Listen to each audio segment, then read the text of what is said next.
Wow, hello my people. Thanks for subscribing to my channel. Your wish has always been my command. Thanks always. Well, meanwhile, this is another one. Alright, this is another one. After Edo elections, these are the 6 options before Oshiomole. Okay, it is no longer news that godfatherism in Edo state politics has been dismantled following the re-election of Governor Godwin Obaseki of the People's Democratic Party (PDP) in the recently concluded gubernatorial election. None is more affected than former governor of Edo State and immediate past national chairman of the All Progressive Congress Adams Oshiomole.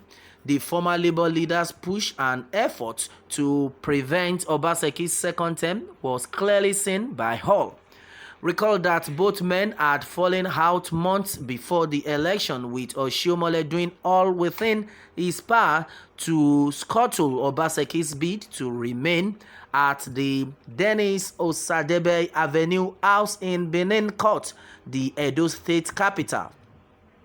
It all climaxed in June when Obaseki accused his deputy comrade Philip Shaibu against the run-off play defected to the main opposition party, the People's Democratic Party (PDP), following his disqualification from the All Progressive Congress (APC) governorship primaries. Obaseki later picked the PDP governorship ticket and was able to rally all the key stakeholders in his side, including his former rivals and fellow aspirants for the all-important gubernatorial ticket. Governor Obaseki went on to win the September 19 governorship elections with what could easily pass for a landslide victory. That is it. And meanwhile, the governor polled 307,955 votes to defeat Osageze Iyamo, who got 223,619 votes, according to the Independent National Electoral Commission (INEC), and Oshiomole, who staunchly and vehemently opposed the re-election of the University of Ibadan alumni, was left to lick his political wounds while supporters of Obaseki celebrated into ecstasy. But amidst the seeming down and out nature of Adams Oshiomole, there are still many options before him. Okay, with the 2020 election done and dusted, Oshiomole should look at the brighter side of things and forge a new horizon for his political future. The result declared by the Independent National Electoral Commission (INEC) was not all gloom and doom for Oshiomole. There are some victories to take away. The APC did very well in Edo North, taking a huge chunk of the vote across the local government areas, which indicates that the Iyamo-born politician is still quite popular and a force to be reckoned with in the region. Oshiomole should use his influence and grassroots strength to make a bid for the Senate and Senatorial district and use it as a springboard to relaunch his dwindling political career. A senatorial bid and victory in 2023 will give him some level of political relevance again. If Oshiomole thinks the Senate is beneath his status, he could jolly well plunge for the ultimate prize, the presidency.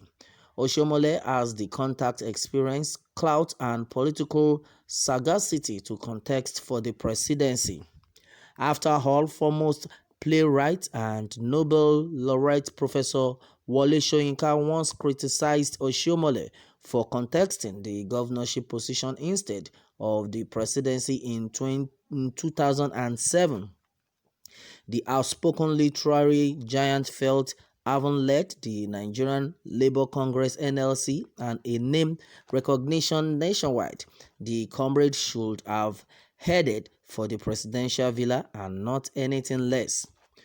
So, with the presidency likely to head south after the expiration of the tenure of President Muhammadu Buhari, Oshiomole would not be out of place if he threw his hat in the race. Traditionally, there is at least one cabinet reshuffle every 4 years in any presidency, although President Buhari didn't keep this trend during his first term in office. His cabinet lasted the entire 4 years without any shake-up. Buhari's second term may be different as several sources within the Aso Villa are already insinuating that a huge cabinet reshuffling is looming in months, especially on the background of growing unrest and criticism against the Buhari administration. And with 2023 appearing far away, Oshiomole could lobby the president for a ministerial nod and replace Edo State nominee Dr. Sage Ehaneri, not as health minister who was nominated by Oshiomole himself. Oshiomole getting a ministerial role at this point in time will put him on the news again, and many will quickly forget the debacle that came with the Edo governorship election. Return to activism or build a mentorship project. Once a comrade is always a comrade. Oshiomole dies not need to necessarily return to the NLC, but he could get a per project in form of mentorship and leadership organization in the mode of Center for Democratic Governance by former Senate President Ken Nnamani and Center for Leadership and Values by Professor Pat Utomi. You don't have to hold political office to be relevant. After all, Pat Utomi has remained relevant even without occupying any political position. Oshiomole has the drive, charisma, and exposure and experience to galvanize youth and serve as a mentor in terms of activism and leadership. If the above suggested prove Herculean to achieve, to achieve reconcile with Governor Godwin Obaseki. Alright, on this one, if the above suggestion prove Herculean to achieve, he could just return to his comfort zone and reconcile with Governor Godwin Obaseki and rekindle their relationship again. After all, in politics, no permanent friend nor enemy. It's all about interest. It is a given that the wound is very deep and healing can be difficult. Hence, reconciling these warring parties at this time may prove impossible, but it is an option. Well, onto this, I think Odams Oshomole just needs to be very careful about coming back, and he should just put his house together. He has actually disappointed himself all the way. A lot of people are not even happy about what transpired between him and Governor Obaseki, and now the only options for him is to try as much as possible to pray very well and apologize to the people he has offended. That's my opinion anyway. Meanwhile, let me have more take from you on this one, and remember to subscribe for more updates. Thanks and God bless.